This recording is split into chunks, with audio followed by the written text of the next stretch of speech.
નમસ્કાર મિત્રો, સ્વાગત છે તમારું અમારી ચેનલ ગુજરાત ન્યૂઝમાં। આજના તાજા અને સૌથી મોટા સમાચાર જોઈએ તો રાજ્યમાં હજુ રહેશે વરસાદી માહોલ। ઓગસ્ટમાં પણ મેઘરાજા વરસશે અનરાધાર। આ જિલ્લાઓમાં પડશે અતિભારે વરસાદ। ઉત્તર ગુજરાતને છોડી હાલ રાજ્યમાં મેઘરાજાએ વિરામ લીધો હોય તેવું લાગી રહ્યું છે। મુશળધાર વરસાદથી પાટણ જરૂર પાણી થયું છે। જોકે રાજ્યના અન્ય વિસ્તારોમાં હાલ વરસાદ પડ્યો નથી, ત્યારે આગામી દિવસોમાં શું થશે? જુલાઈમાં તો મેઘરાજાએ જોરદાર જમાવટ કરી, પરંતુ ઓગસ્ટ મહિનામાં શું છે હવામાન વિભાગની આગાહી? શું ઓગસ્ટમાં પણ આવશે વરસાદ અનરાધાર અથવા મેઘરાજા ઓગસ્ટમાં આપશે હાથ તાળી? આ સવાલો સૌથી મહત્વનો છે કારણ કે હજુ પણ ઉત્તર ગુજરાત અને મધ્ય ગુજરાતમાં જોઈએ તેવો વરસાદ પડ્યો નથી। હજુ પણ આ બંને ઝોનમાં વરસાદની ઘટ જોવા મળી રહી છે। ઉત્તર ગુજરાતમાં 31 જુલાઈએ પણ સારો વરસાદ જોવા મળી શકે છે। બનાસકાંઠા, પાટણ અને સાબરકાંઠામાં પણ હજુ મેઘરાજા પોતાની કૃપા વરસાવી શકે છે। દક્ષિણમાં પણ વરસાદનું જોર જોવા મળી શકે છે। સૌરાષ્ટ્ર અને કચ્છમાં પણ સારા વરસાદની આગાહી છે। સૌરાષ્ટ્રમાં જામનગર, પોરબંદર અને મોરબીમાં વરસાદ પડી શકે છે, જ્યારે કચ્છમાં પણ વરસાદની મહેર જોવા મળી શકે છે। આગાહીકાર પરેશ ગોસ્વામીનું માનવું છે કે આગામી 24 કલાકમાં ઉત્તર ગુજરાતના જિલ્લાઓમાં 3 થી લઈને 5 ઇંચ સુધીનો વરસાદ જોવા મળી શકે છે। એટલું જ નહીં, સૌરાષ્ટ્ર અને કચ્છ જિલ્લામાં પણ ધોધમાર વરસાદ વરસી શકે છે। બંગાળની ખાડી પરથી મધ્ય ભારત પર થઈને ગુજરાત પહોંચેલી સિસ્ટમની અસર હાલ રાજ્યના ઘણા જિલ્લાઓમાં વર્તાઈ રહી છે। આ સિસ્ટમને લીધે ગુજરાતના કેટલાક જિલ્લાઓમાં ભારે વરસાદ પડ્યો છે અને કેટલીક નદીઓમાં પૂર આવ્યા છે। હવે આ સિસ્ટમ આગળ વધી છે અને તે સૌરાષ્ટ્ર, કચ્છ તથા અરબી સમુદ્ર પર પહોંચી ગઈ છે, જેના કારણે ગુજરાતમાં ભારે વરસાદ પડવાના વિસ્તારોમાં ફેરફાર થશે।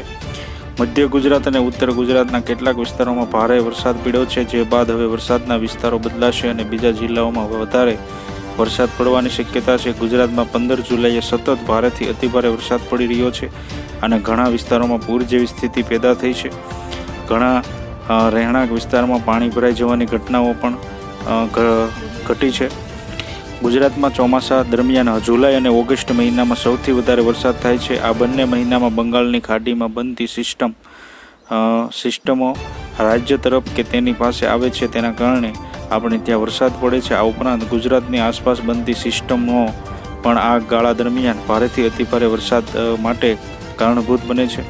હાલ જે સિસ્ટમ બંગાળની ખાડીથી ગુજરાત પર આવી છે તે હવે આગળ વધીને સૌરાષ્ટ્ર અને કચ્છ પર પહોંચી ગઈ છે અને ત્યાંથી આગળ તે અરબી સમુદ્રમાં પહોંચશે। 31 જુલાઈથી 2 ઓગસ્ટ સુધી દક્ષિણ ગુજરાત તથા મધ્ય ગુજરાતના કેટલાક વિસ્તારોમાં ભારે વરસાદ થવાની શક્યતા છે। ઉપરાંત ઘણા વિસ્તારોમાં હળવોથી મધ્ય પ્રકારનો વરસાદ ચાલુ રહે તેવી સંભાવના છે। આ સિસ્ટમ આગળ વધી ગયા બાદ સૌરાષ્ટ્ર અને કચ્છમાં 1-2 દિવસમાં વરસાદનું જોર ઘટી જશે। જોકે વરસાદ સંપૂર્ણ બંધ નહીં થાય, પરંતુ છૂટો છવાયો વરસાદ પડતો રહેશે। દક્ષિણ ગુજરાત, મધ્ય ગુજરાત અને પૂર્વ ગુજરાતના વિસ્તારોમાં વરસાદનું જોર થોડું ઘટશે, પરંતુ સૌરાષ્ટ્ર અને કચ્છ કરતાં ત્યાં વધારે વરસાદ પડવાની સંભાવના છે। આગામી 7 દિવસ સુધી હજુ ગુજરાતમાં સતત વરસાદ પડવાની શક્યતા છે।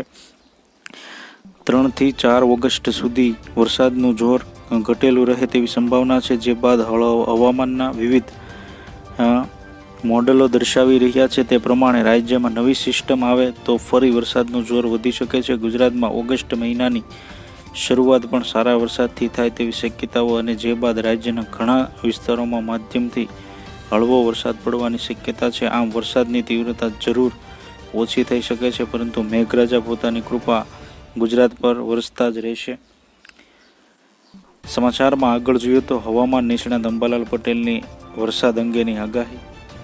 હવામાન નિષ્ણાત અંબાલાલ પટેલની વરસાદ અંગેની આગાહી આપી છે કે જે મુજબ આગામી 4 દિવસ રાજ્યના કેટલાક ભાગોમાં વરસાદ થવાની શક્યતા છે। દક્ષિણ ગુજરાતના ભાગોમાં ભારેથી અતિભારે વરસાદની આગાહી છે। દક્ષિણ અને સૌરાષ્ટ્રના કેટલાક ભાગોમાં ભારે વરસાદની શક્યતા છે। મધ્ય ગુજરાતના ભાગોમાં ભારે વરસાદ અને ઝાપટાની શક્યતા છે। પંચમહાલના ભાગોમાં પણ હળવાથી ભારે વરસાદની આગાહી છે। બનાસકાંઠામાં પણ હળવાથી ભારે વરસાદ વકી ઉત્તર ગુજરાતના ભાગોમાં હળવાથી ભારે વરસાદની સંભાવના છે। સાબરકાંઠામાં પણ વરસાદની શક્યતા છે।